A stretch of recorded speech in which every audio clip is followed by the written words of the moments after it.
evening, everyone. We have Beth Mooney at the top table. Oh, Laura doesn't want to start first? Okay, you can go. Hello, Beth. Well played today. I'm Abhiyan from Dawn. I had a question more about women's cricket in general rather than the match today, but kudos to you for that innings.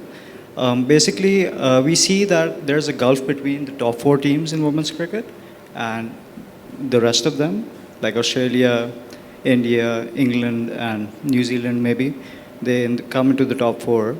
So do you think there should be more competitive series, bilaterals between the top four and the rest that would help bring the other teams to those standards as well? Oh, I don't know. We were just 7 for 79 against Pakistan, weren't we? So I don't know if I really agree with that. I think I've been around the international scene for a little while now, so I've seen the evolution of the game, and I certainly think Pakistan, Sri Lanka, we've seen Sri Lanka beat New Zealand in the past, beat South Africa. I think every team's got their weapons at their arsenal along the way, so I don't think there's as big a gulf as you think between those sort of top tier teams and perhaps the other ones, but I certainly think the ICC World Championship helps with the bilateral series, playing different teams and having the opportunity to, I guess, expose us to that type of bowling, which we don't see too often, and obviously for their bowlers to bowl against our batters. Maybe 10 years ago that situation might not have happened to an Australian team, but I think the development of the game at a global level has been significant in the last few years. So I'd say, there's definitely teams out there that can beat anyone. Dan?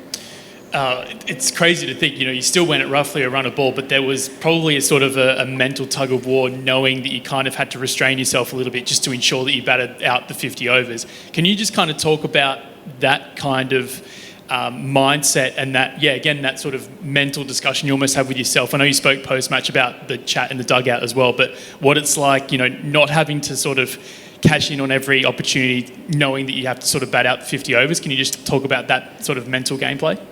Yeah, I guess from a mental capacity point of view, I'm pretty exhausted after that innings. I was out there for sort of 42 overs batting and sort of having to steer the game a little bit.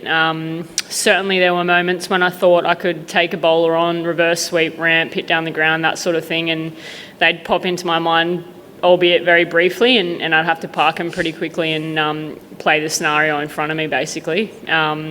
And I guess it kind of helped having another job to do, which was to help Kim Garth and Alana King be really clear on their plans as well. So that got me out of my own head and what I needed to do. And thankfully, we've got excellent staff on the bench who I was asking a lot of questions of, some good girls on the sideline who unfortunately aren't in the 11 but still playing a significant role in, I guess, a voice and an ear to listen to when I'm sort of battling with different ideas in my head. But pretty exhausting game from a mental point of view, but glad we got over the line.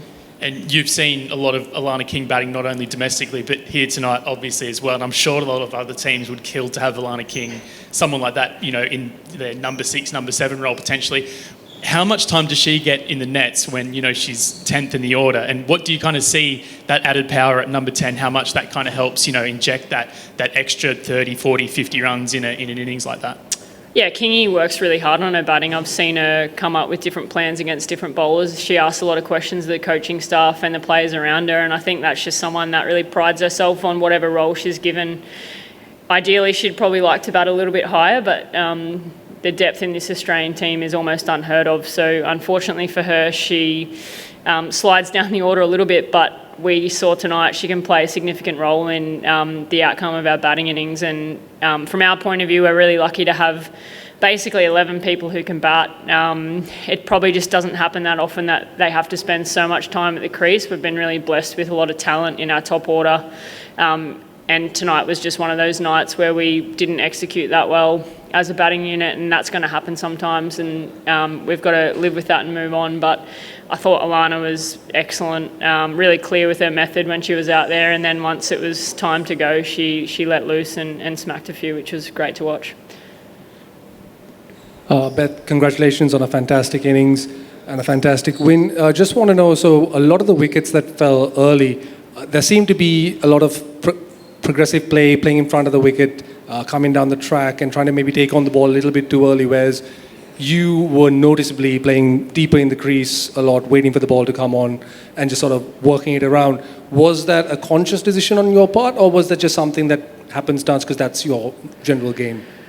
A little bit of both. I think we know when we come up against the subcontinent teams, their spinners bowl slightly differently to ours, take a lot of pace off the ball. So my method in the nets, when I had a hit with Dan Marsh yesterday, was to really commit if I was going to come out and try and hit down the ground as hard as I could, or to sit deep and still hit it as hard. And thankfully that method works tonight. I might have to adjust and adapt that as we go and play throughout the tournament. But yeah, it just seemed like the ball, when it was a little bit fuller, wasn't coming on as nice when the batters were playing out in front of them. So that method doesn't always work, and perhaps you've got to be a little bit agile with that mindset. But I think just being really clinical with your footwork and really clear and concise with that method works.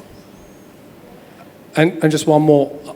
When you have a batting lineup that deep, generally speaking, most teams might get into panic stations at 5 or 6 down. Even at 7 down, it didn't really seem like you guys were panicking. And is that something that is just such an advantage for you all when you are playing, just to have that freedom, knowing that even number 11 could come in and take you out of a jam? Well, I think in that scenario, hopefully it doesn't happen again, but we obviously had a lot of time left in the game. So I guess my mindset was with Kim especially was we could take some time out of the game. We know that teams like Pakistan are front runners. When they're flying, they're up and about.